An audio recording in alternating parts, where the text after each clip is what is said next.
its speed.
Another obstacle. In your blood.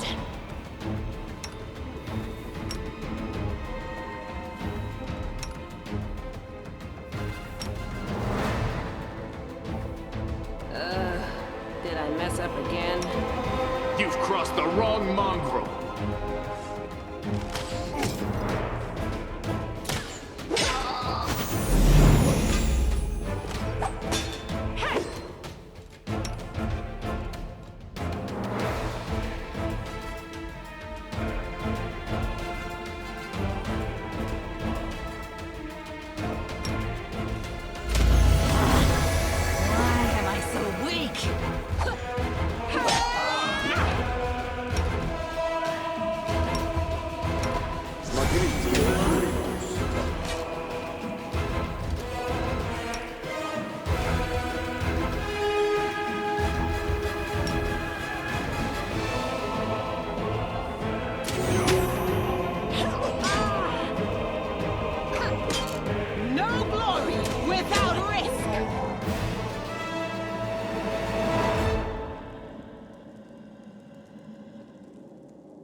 Do not fear!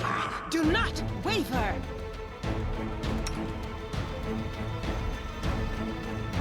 You won't survive me.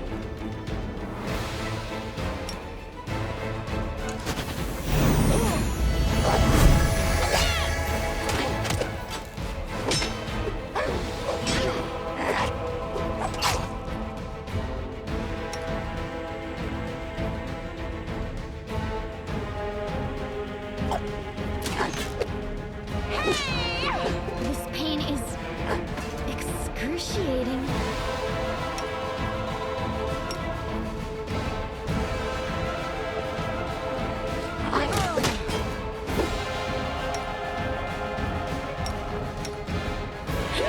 Am I at my limit?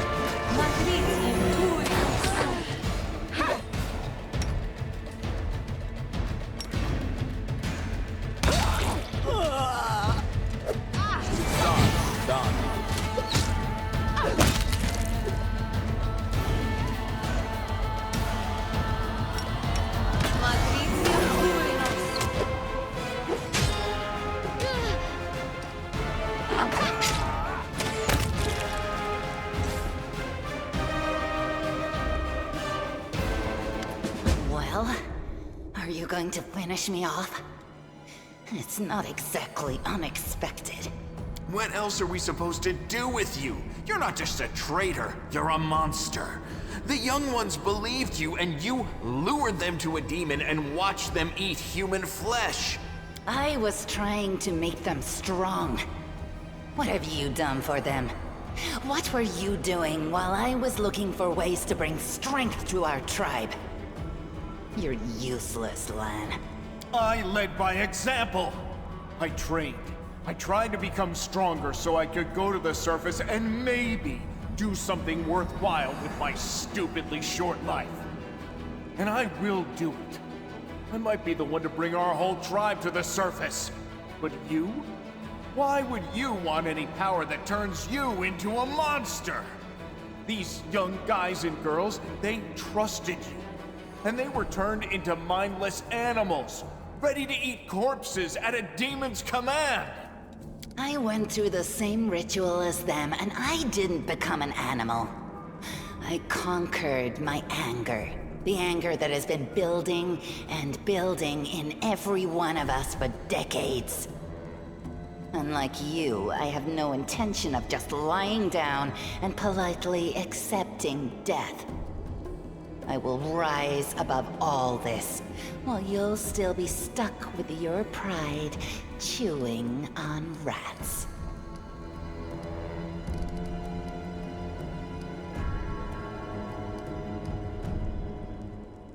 Better to serve a strong master than to eke out an existence in a dark hole with no hope. I am of the Neithers. Our lives are short, but we are hardier than humans.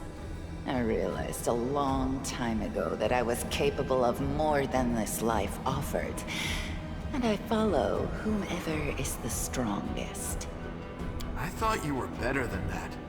I thought you were proud of your heritage, but you're willing to crawl on your belly before anyone who's even a little bit stronger than you. You're not a mongrel. You're a cave slug. You have no understanding of the meaning of family or tribe.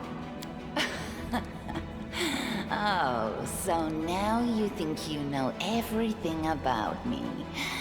You're one of the best hunters in the tribe. It benefited me to ingratiate myself with you. So I acted in a way that pleased you. Yes. Hosilla found me in the caves.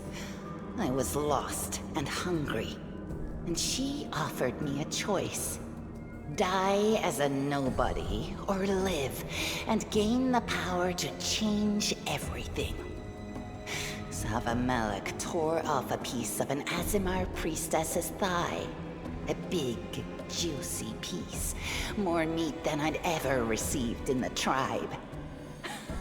That was the first time I knew what it was like to be happy. To have a full belly. I swore to myself that it would always be that way. Then the madness and rage took over. I came very close to turning into an animal, no better than the weaklings you saw in the maze. But I am strong. I mastered myself. I brought myself under control. I fell so that I could rise again. You should have chosen death. Dying's better than living like that. You're saying I should have died that day, Lan. But then who would have listened to your feeble jokes? Who would have showed you the best caves for hunting? Who would have made you a man? I would have been fine without all that. And without you. Your death will make the world a slightly better place, Wenduog.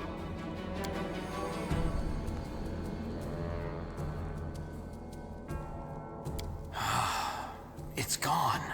It was just there, and now it's gone. It's gotta be some kind of demonic trickery. You need to have a cleric look at that. If he had been marked by the Abyss, do you think some nobody priests will be able to help? No, the demons have branded this Uplander. And judging by the smell of his blood pouring from his chest, the demons will be able to find him wherever he goes. And they'll find you too, Lan.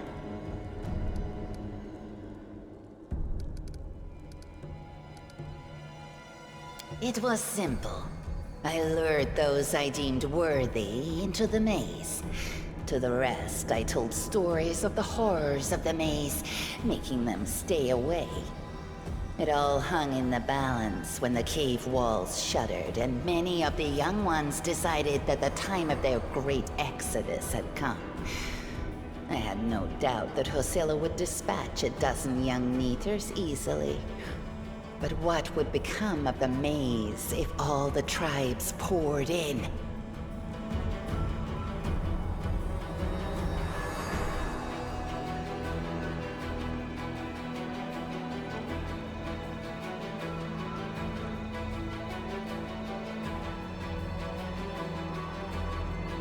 So when Lan ran off looking for the Angel's sword, I went after him. Not to help him, but to make sure that the sword never reached Neathholm. It's a pity that you got involved and stopped me from killing him. But then again, the evening gong has not yet been struck. You sicken me. You're all bark and no bite. Farewell, Uplander. Next time I won't spare you.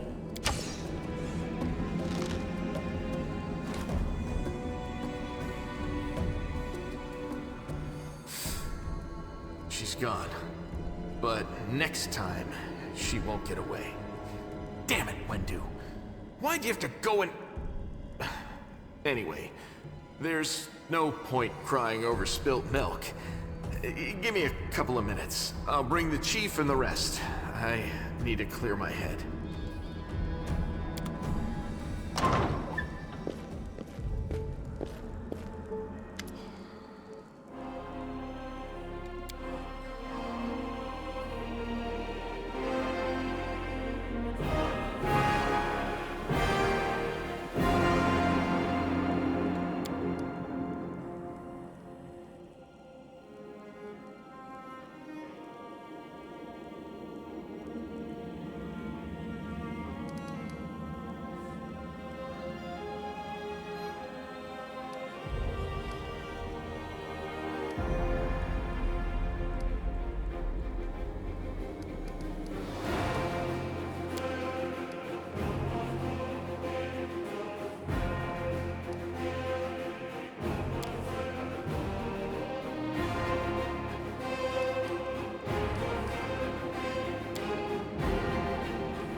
Let us press on.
Stand ready.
Well?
We march ahead.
Not this time.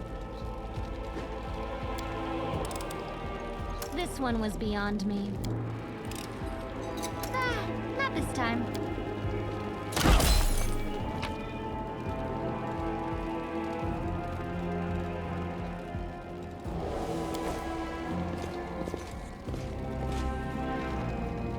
I will guide us.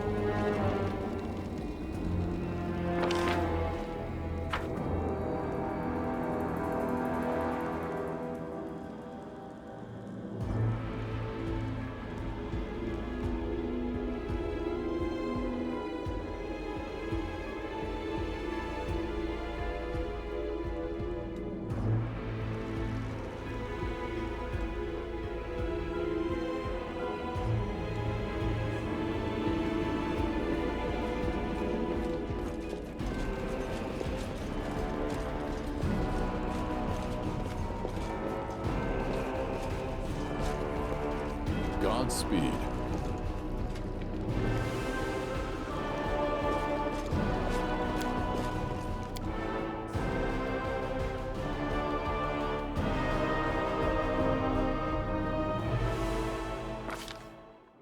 While the survivors wander the dungeons, the battle on the surface rages on. The warriors of Canabris are trying to defend the Wardstone, but their strength is flagging. Their resistance is valiant, yet it will all be in vain if no one rises up to turn the tide.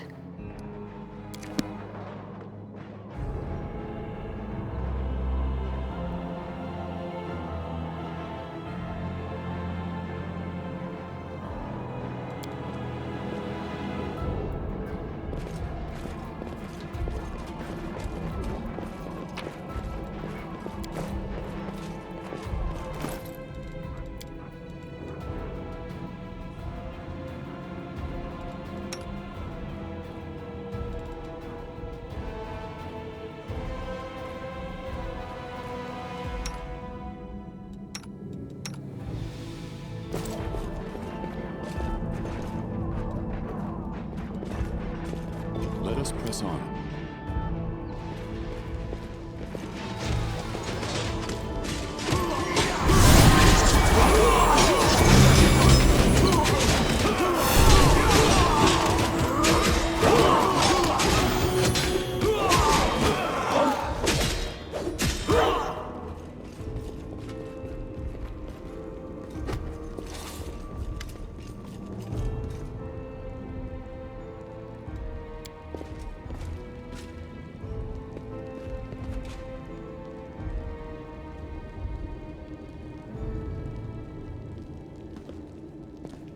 By the goddess, Nevi, I'd almost lost all hope. Everything's fine, Beth. I'm here. I'm here. This here's a new friend. He rounded up those of us who survived the fall and led us up to the surface. Without him, we'd never have made it out. Let me introduce you to my wife, Arabeth Tirabade, head of the Eagle Watch. Until the army arrives, I'm the temporary warden of Canabris. And you're just in time. As you can see, we're in the middle of a battle. And thank you for getting Anevia out of there. The Grey Garrison. Until recently, it served as barracks for the Crusaders, but it's now been taken over by cultists. When the demons attacked the city, their main target was the Wardstone. I trust I don't have to explain to you what the Wardstone is and how important it is to the Crusaders. We must retake it at any cost, or the fall of Canabris will be the beginning of the end of the Crusades, and with them, the rest of the world. I see that you had a difficult journey to the surface. You need to rest. But there's a lot riding on this battle. I have no right to command you, but I'm asking you to help us. Very good. Report to me in full when we get back to the Defender's Heart. It's our temporary headquarters. Right now, the most dangerous cultists are here. The ones occupying the Grey Garrison. Most people in Canabris think that the children of the First Crusaders are simply a legend. Other people say that the day you emerge on the surface heralds the start of the end of the world. I'm not superstitious, But the situation is apocalyptic, all right. Having a living legend on our side can't hurt. Come on, living legend? A walking folktale, maybe? I just need to make sure I don't turn into a running joke. The city's gone. Most of the defenders, including the Dragon Terendelev, fell in the first few hours. The civilians either fled or died in the chaos. The place is overrun with cultists and demons. Don't talk like that. Canabras hasn't fallen. Not while it still has defenders like you and me. Sweet words don't change the grim truth. No, she's right. Thank you, Knight. Until we no longer have the strength to hold a weapon, until Iomedae abandons us, we will fight for Canabras. The Ward Stones are a gift of Iomedae. Created personally by her herald, a mighty angel, and a general of the Celestial armies. The Ward Stones keep the World Wound from expanding. They stand along the border of the territory controlled by the demons, creating a barrier to keep them inside. The Canabras Obelisk was the first to be placed. It is the key to the whole barrier. We cannot leave it in the hands of those monsters from the Abyss. The demons have long laid siege to Canabras, but this time, their Lord Dascari appeared in the flesh. He ripped the Ward Stone from the ground and hurled it halfway across the city to here. I thought the stone was destroyed, but it seems all is not lost. Yet. Dascari has gone, but the Ward Stone is surrounded by a horde of those creatures. What are they going to do to it? Nothing good, that's for certain. But how did he do that? He's a demon! The Ward Stone should have burned his filthy hide! It should have. But what happened, happened. We don't know why.